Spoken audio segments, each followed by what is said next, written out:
खुलुमबाय बड'लेण्ड बुब्लि चेनेलनि गेजेरजों बयबो रायजो राजाफोरनो आंनि गाहाम हामलायनाय आं जासिहरबाय।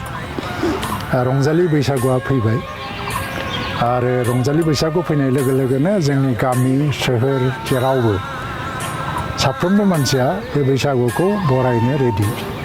बैसागुआ मोनसे बोथोरनि फोरबो आरो बेनि गेजेरजों जोङो जोंनि हारिमु आरो धोरोमखौ रैखा खालामनो नाजानाय जायो।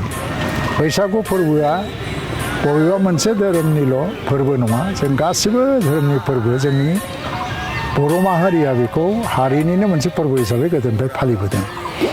दा बयबो फालिनांगौ, नाथाय आब्रुथि गोनाङै फालिनांगौ आरो जोंनि बैसागु फालिनायनि गेजेरजों जोंनि हारिमु आरो धोरोमफ्रा जाहाथे मोजाङै बेरखाङो जों बेखौ नोजोर होनांगौ। मिजिंथियो फैगौ दैज्लां बोथोराव जों बयबो आबाद मावगोन। जोंनि मावै दाङै जाग्रा माहारिफ्रा बैसागु फोरबोजों जोबोद लिंक दङ।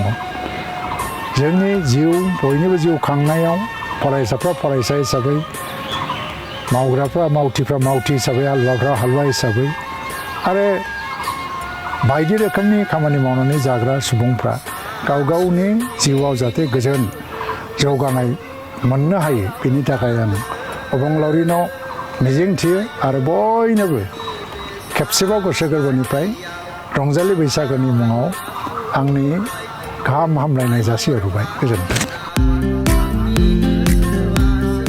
मोनसे गोजोनथाव खौरां। दतमा इउएन एकाडेमि फरायसालिया लानानै फैदों मोनसे गोजोनथाव खौरां।